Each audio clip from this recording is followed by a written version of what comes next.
Hey guys, it's Mitch. How's it going? I realize it's been quite a while since we actually hit anything by Todd McFarlane. I got through like the first 13 issues of Spawn, and I'm like, okay, you know what? I'm done. I'm done with Todd. Originally I wanted to get to like issue 25 because I figured that was around when he kind of left off this. I know issue 25 itself isn't a Todd McFarlane drawn issue, but that seemed to be kind of around the time that he, just kind of got sick of drawing. I was like, okay, I'm just going to focus on writing in quotes and, running this massive fucking business I've set up for myself. And I mean, I was never a huge Todd guy anyway. I liked his stuff, sure, when I was a kid, but he was never one of my guys. Like, I know a few people who Todd McFarlane was the primary influence when they were growing up. For me, it's more like, yeah, the stuff's fun. I love how much detail's on the page when he feels like drawing it. Again, I kind of missed out on pretty much his entire Amazing run. I tuned in like halfway through his adjectiveless Spider-Man run, and I feel like by then he was already getting sick of this whole drawing thing. And I've said before how it seems like Todd had just enough juice to finish Spawn #1, and then after that he coasted. But even towards the end of his adjectiveless run, the pages were still pretty great. The writing's atrocious, and we're going to get into that. But we can at least enjoy that artwork as we take a look at Spider-Man #13. So Spider-Man comics I've covered before this would have been the Torment series and #16. I think that's about it. And that was more about just, completing the crossover with X-Force. Didn't hit the issues with Ghost Rider. I thought about hitting Perceptions, but God, those issues are a downer. This one's a bit more fun. I suppose this is Todd McFarlane looking for a reason to have Spider-Man, accomplish two things, really. He wanted Spider-Man to have an excuse to go back to the black suit for a couple of issues, and he wanted to have a fight between Spider-Man and Morbius. And that's really about it. I think it's safe to say that Todd was a fan of Kraven's Last Hunt. And, one of the key sequences in Kraven's Last Hunt is Kraven in the Spider-Man outfit, and Spider-Man too, going down into the sewers to go look for vermin. And it's like, all right, well, let's get Spider-Man down into the sewers again. Only this time he'll be, fighting Morbius. Why would Morbius be down in the sewers? Well, I guess we'll have to pretend we have a reason for that. So let's get into it. We can start with the cover. I think we've seen this cover before. I like it from a gimmick perspective. Like, it's been a year since Todd dropped the iconic Spider-Man #1 cover. I don't imagine it's been referenced at this point yet. It would be one of the more referenced covers probably in existence after this. Although, of course, this isn't just referenced. I'm quite sure this is, like, not even lightbox. Like, the figure is lightboxed. Like, here's the original cover, right? So, yeah, the figure is lightboxed, obviously. As he has to do different kind of highlights on everything. The webs themselves are the same shapes as the webs on the original, but with different noodling in the middle. Everything in the back here, though, is exactly the same, only fuzzier. So that's a photocopy. Still a pretty iconic cover and everything. And, it was exciting to see the black costume again. It had been a couple of years. It's a little bit funny that I think one of the main reasons they went from the black costume back to the red and blue was because Todd didn't want to draw that black costume. Then he gets a year into his new project and he's like, hey, let's bring out that black costume that people like so much. It is kind of weird looking back on it. I mean, like, the Spider-Man costume itself is so, iconic to the character and everything. And then there was just this period of 4 years where he had a completely different look and it kind of colored the entire Spider-Man franchise. All right, so let's get into this. So this is an interesting set of credits, actually. There's only a couple of people working on this. Because Todd is doing not just the story, not just the pencils, not just the inks, he's also doing the lettering. I don't know why. I mean, if you read a couple of interviews with Todd, you get the impression pretty quickly he's kind of a control freak. Like, he doesn't like anybody telling him what to do about anything. So I don't know if maybe previously letterers had kind of done something that he didn't quite agree with on the book. Thought maybe it provided the wrong tone or just some kind of onomatopoeic sound effect that he didn't want that particular sound. But he's decided, no, I'm going to do that in this case too. He's going to credit Greg Wright for the colors and Jim Salicrup for the edits. So I guess those are the ones he likes. Tom DeFalco, he puts a question mark under it, which I interpret as, what did you do here exactly? So, yeah, I mean, I could be wrong on that, but yeah, it feels like Todd just having beef with people who kind of have some kind of sway over what he gets to do. So the page itself is a nothing page. We get somebody who's speaking with a very uneducated, maybe brain damaged voice, which Todd has, I feel like, used a few times before. So the owner of the voice is going out to fetch one of the bad ones, because whoever his leader is and whatever this group is that he belongs to, they're hungry. So that's how you feed them, I guess, is you get one of the bad ones. Yeah, nothing really to talk about with the artwork. And it turns out one of the bad ones he's talking about is a homeless person. That's what this is going to be. I'm not sure what exactly the deal is with Todd and homeless people, where he feels like they're some kind of necessary element to the comics he writes. But the dumb guy from earlier, he sneaks up on the bum, as Todd McFarlane calls them, and smashes him, and then goes, "Oh, I forgot how soft the bad ones can be." And then he's going to go and he's going to cart him off back down into the sewers. And, the dialogue is bad and dumb. I mean, it's supposed to be in this case, I suppose. The artwork, again, not particularly special. I feel like these are pages Todd... the whole deal with Todd, how he sets up a book, is he comes up with, a bunch of interesting-looking pages first. Probably has a vague idea about where he wants the story to go. Draws what he considers some cool pages to correspond with that, and then puts them out on the floor, kind of rearranges them until they look like something resembling a story, and then he draws pages connecting those. I'm guessing these are connecting pages. He's not interested in drawing this stuff. He just feels it has to be there in order for the story to make any kind of sense. And we're going to get some of the interesting lettering here as he comes up with a treatment for Sub-City, which is the name of this 2-issue storyline. Todd having some fun with drawing the pipes here in the shape of the letters. It's not a bad look at all. It feels like this was almost the sole reason why he wanted to do the lettering on this book. All right, so from here we're going to switch to Peter and Mary Jane. This is the Todd McFarlane version of Mary Jane, who, isn't as shrewish as the Eric Larson version, at least. But like in these early issues of Spider-Man, I can't stand Mary Jane. When Todd's writing her, she's this flaky party girl who, you have to keep her attention constantly, or, as she says here, she's just going to get bored. Peter says he has an idea for how to take her mind off the boredom, because in Todd McFarlane's comics, Peter and Mary Jane are just constantly fucking. Mary Jane's like, is that all you can think about? She wants to hit the clubs, which we've already seen Mary Jane do in this title, where she just goes out, she dances, she goes off to the bathroom to, powder her nose, in quotes. She goes home. If Peter's not there, she goes back up to the clubs again. The drawings themselves are kind of fun, at least. You see a whole lot of Michael Golden when Todd has to close up on Mary Jane here. Same with Peter, I guess. I don't know why Peter's always got to have, a pompadour, but, it's the 90s. Why not? Anyway, Peter responds by webbing Mary Jane up in the living room. And again, because this is a Todd comic, you kind of get the impression things are getting kind of kinky from here. But Todd's going to cut it off like Peter just wants to spend the next hour, because that's how long it takes before the webs dissolve, tickling Mary Jane. That feels almost like an editorial comment. Fun stuff. I don't know why Todd feels the need. It's like Todd doesn't know how people act. I'm sure he does. He wants to show a little bit of Peter's home life in between, particularly at the beginning of a storyline. But it all kind of boils down to either having fights with Mary Jane or banging Mary Jane. And that's kind of it. People don't do anything else. Eric Larson's version of Mary Jane is the same thing. It's just, I think there was a bit more fighting than banging. All right, so now we're going to finally get, a classic shot here of Spider-Man. And some, really inventive page construction. Because Todd's good at that shit. Does it make any sense for Spider-Man to be holding, 8 webs at once? Not really. Not just for swinging through the city. But if you can use that to separate the page into the panels below, that's pretty great. Get a classic twisted up Spider-Man pose. That's again one of Todd's calling cards when drawing Spider-Man. It's great stuff. Also get a big shot of JJ in profile, because that's another thing that Todd will not stop doing. We might not get a ton of profile shots in this issue, but we're gonna get a few, I think there's a minimum of 3 in your standard McFarlane comic. So Peter is on his way to work. This is apparently how he gets to work, is that he swings there as Spider-Man, which seems like a bad idea. Sooner or later, you're going to think somebody's going to be wondering why Spider-Man's always cited around the Daily Bugle there. But, we got to show Spider-Man at some point at the beginning of this comic. All right, so when Peter gets to work, he discovers that there's this guy, Carl, here. I don't know if Carl's ever shown up before, but he's talking to JJ about how they should be running a story about how a bunch of bums are going missing.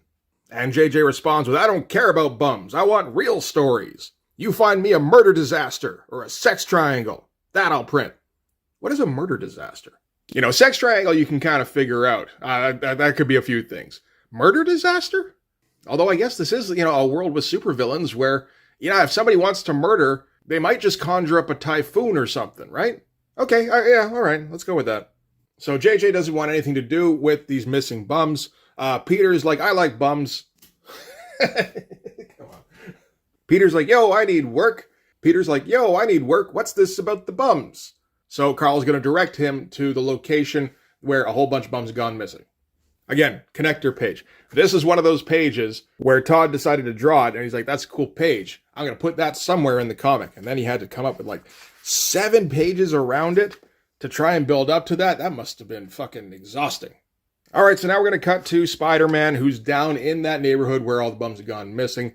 And he's eating donuts and rambling to himself endlessly. So let's give you a flavor of what that's like, because Spider-Man does tend to talk to himself an awful goddamn lot in these comics. So he's thinking how much he loves chocolate donuts, and how he should maybe think about doing a commercial for them. And it'd sure be a heck of a lot funner than hanging out at this alleyway. Carl said this was the area where the bums disappeared, so a bit of surveillance just might pay off. Even if this isn't headline news, something strange is definitely going on, and I doubt that anyone really cares much about the homeless to do anything. So push over Parker, let's guilt get the better of him again. But since there's a lull in the action, it's time to make another decision. Will it be the rather sweet-looking caramel, the ever-tempting apple cinnamon, the simple yet well-stated vanilla, or, I've got to break this bad habit of talking to myself. And all this just because Todd wanted to draw a page with Spider-Man eating donuts. At least we got Felix in there, so that's important. I mean, I haven't talked about a Todd comic in a while, so maybe people have forgotten or they didn't know about this one. But apparently, when Todd was doing a signing somewhere, he was approached by some guy who was like an army vet or something. And the guy asked Todd whether the comic had Felix the Cat in it. And he's like, no, probably not. And the guy's like, oh, because I only buy things that have Felix the Cat. So Todd said, okay, well, if I put Felix the Cat in here, are you going to buy the comic then? And he said, sure. So naturally after that, Todd had to put Felix the Cat somewhere in every single issue. Which is, fun. I got no problem with that. That's cool. And it turns into a fun little Easter egg for everybody, not just that one guy. So Spider-Man then spots a bum running, and he's going to go down and stop him so that he can get some information. Turns out the bum's getting chased by somebody. And almost before he can react, all sorts of garbage goes flying at Spidey. That's some fun stuff. Things got kind of intense in a hurry. But that's all right. We're going to keep that up. Again, another great Todd McFarlane Spider-Man pose. Turns out it was the big dumb guy from earlier in the comic who was chasing down that homeless guy. Because he's, obviously he's going to drag him back down into the sewers so him and his buddies can eat him. And that's kind of it. I feel like we've seen this particular drawing by Todd quite a few times now, with the negative space and the big guy looming over the little guy. Todd's pretty inventive when it comes to page and panel design, but he does have his standard shots that he does like to go to every once in a while. So once Spider-Man gets the high ground here, just to kind of get out of the reach of the guy's disappeared down into the sewers. Spider-Man follows him down, and there's no light whatsoever, which puts Spidey at a disadvantage. And then all of a sudden, there's other guys down in the sewers who are all circling around him. So before they can kind of grab a hold of him, Spidey's going to jump back out again. He's not even going to try going down there just yet until he figures out some kind of way to even the odds a little bit. This does feel like a connecting page. We got a fun pose here, and then the rest of it's all silhouetted. But, hey, it's still not bad at all. There's some thought put into the poses and to just making sure that it doesn't turn into a jumble of shapes. And he did throw in a whole bunch of detail in the alleyway up here. So, it's not exactly like he just kind of skated over that page. All right, so now back up top. We're getting back into Peter's home life. We already had sexy time earlier in the issue, so now we got to have argument time. Because Peter has decided that the way to even the odds, he's going to have to go back down into those sewers, but his usual costume is, I guess, too bright, so he's going to break out the black costume. And Mary Jane doesn't like this. She hates the black costume now, which is fair. The first time Venom showed up, he scared the living shit out of Mary Jane. It's kind of vaguely implied that maybe it was more than that. You read through those issues, and Mary Jane says that he didn't actually hurt her, or something like that. But you get the impression that maybe it was meant to be kind of like an essay situation. None of the dialogue really supports that in those actual issues. It just feels like something that maybe they were pushing in that direction early, and then editorial went, no, we're not doing that.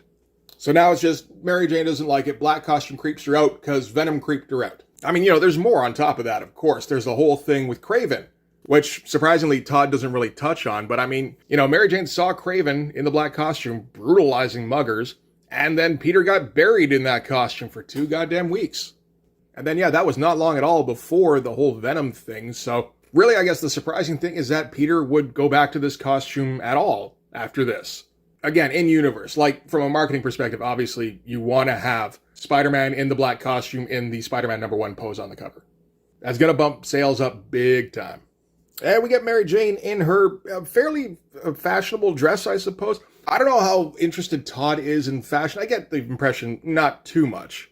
But it feels like there was almost like an inter-office like competition to try and get the women in fashionable looking outfits. Like Eric Larson would kind of do it from time to time. Jim Lee had a bit of a thing about putting the X-women in fancy dresses. And I feel it all stems from Mark Silvestri, because Mark Silvestri is constantly drawing the X-women in fashionable outfits or skimpy outfits or fashionable skimpy outfits. But yeah, no, great looking pages anyway. Whole lot of talking. You know, I mean, like I kind of just summed it up right there. It doesn't need to be that much, but I guess it's important to establish that these two have no common ground, and they probably shouldn't be a couple. So 2 days later, Peter goes to his closet, breaks out the costume that apparently the Fantastic Four seamstress made for him. Apparently they employ a seamstress. I thought it was Reed, to be honest. And we get a pretty great splash page of the reveal of Spidey back in his black costume. Not really feeling any kind of hesitation about putting this thing back on, which, you know, again, I think that probably could have been the case, but whichever. All right, another page of the guy from the beginning, the big dumb guy, who's in the sewers, rambling to himself. A lot of people ramble to themselves. And he's found another bum to bring back down for everybody to eat. And he's going to get greeted by their leader here. I haven't really said anything about the lettering up till now, have I? I feel like there's been very little in the way of sound effects. Like even here, this is a kind of a prime spot to put some sound effects and like just, I don't know if you didn't think about it or what. I guess it's not really necessary. Yeah, there's very little in actual sound effects. The standard dialogue lettering is not bad. There's a couple of breakdowns here and there, but you know, like he clearly knows his way around an Ames lettering guide anyway. All right, so now we're going to get our big reveal of Morbius. There hasn't really been any kind of indication up until now that Morbius has anything to do with this storyline. And we're getting kind of close to the end of the book. That's a good time for a reveal.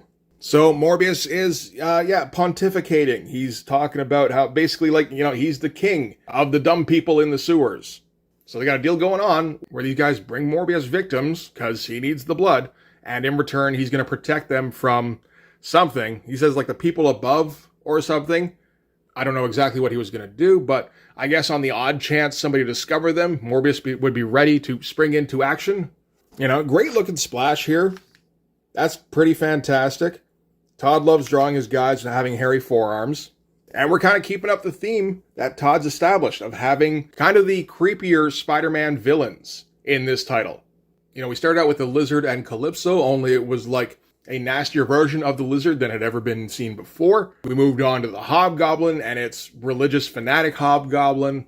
Then we just went to full-on child murderer for the Perception storyline. I'm good without that. And now we're doing Morbius, and I don't even know when the last time Morbius would have been used before this. I'm pretty sure it would have been a much more like Gil Kane type version of Morbius.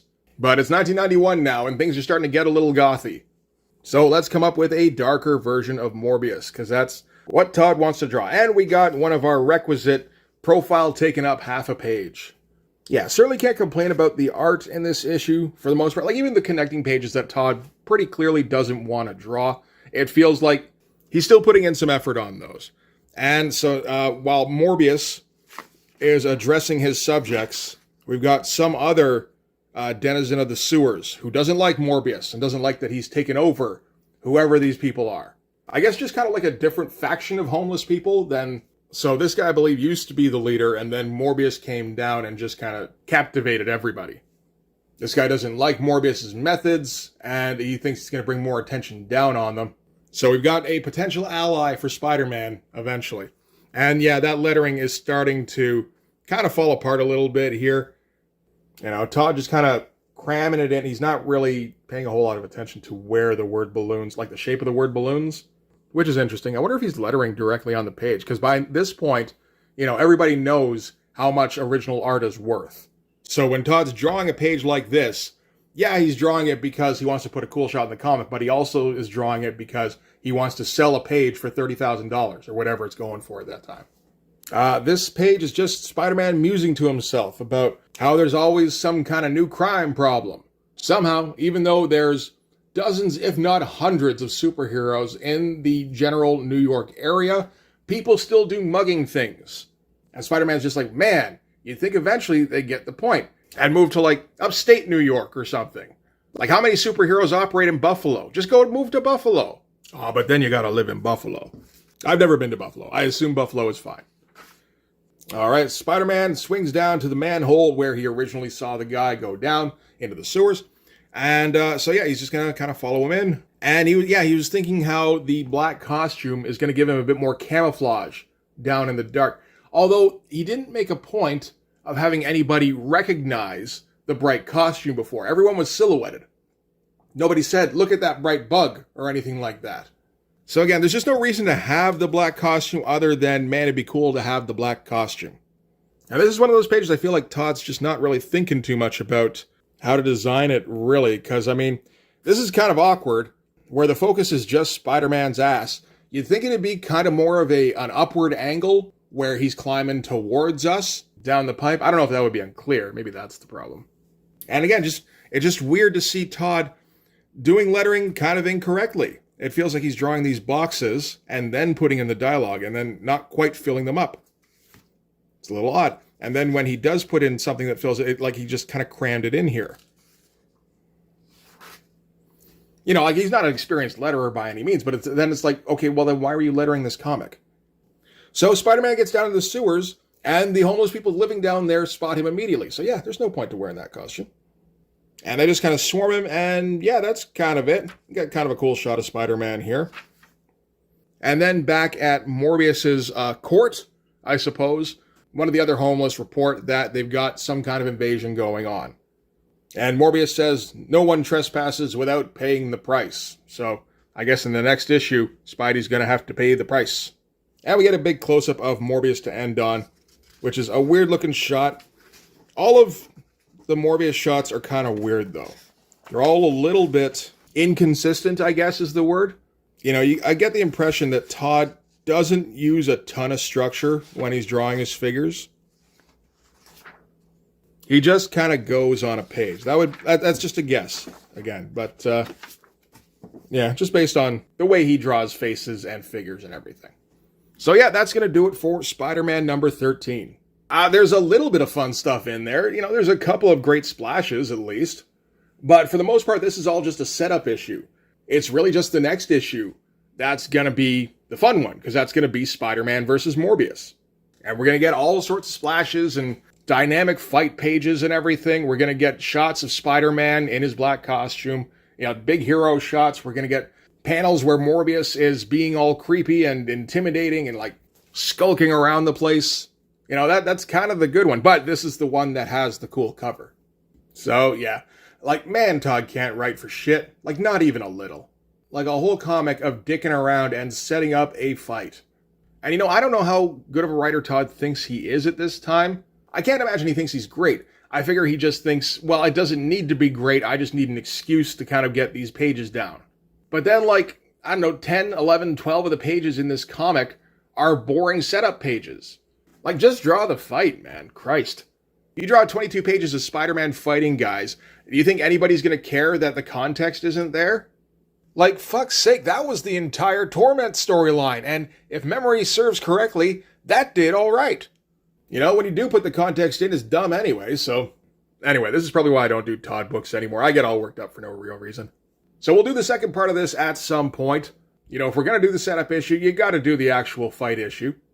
In the meantime, I kind of realize that I'm getting pretty close to 3,000 subscribers. Like, I'll probably get there within a day or two at this point. And I don't quite have a 3,000 subscribers video ready yet. I'll try and have that done for, say, Saturdays. And then maybe we can spend Sunday's live stream doing the redone cover to Blood Force #1. Because I gotta redo something, man. I'm trying to convince myself not to redraw the whole thing. I guess we'll see how that goes. I'm definitely going to redo a couple of key pages, and then after that, we'll see how long those take, I guess. But we'll worry about that in the future. For this one anyway, that's going to do it. Thanks very much for watching, guys. If you like this video, please hit the like button. You know, it helps with the algorithm stuff. If you want to see more, hit subscribe. And if you really want to help out, in the description, there's a link to my Patreon. And if you go subscribe there, that gives you access to everything I do. So, whole bunch of videos, whole bunch of comic book art. Also in the description, you'll find a link to the Blood Force merch store, where you can get yourself a Blood Force hat. Todd himself said, yeah, but that's pretty edgy. I know edgy. That's pretty good. So it gets the Todd McFarlane edgy seal of approval, which is what it was striving for. You can also follow me on Instagram and DM me there for commissions. Commissions are open. So yeah, that's going to do it. Thanks again for watching, guys. I will see you in the next one. Bye-bye.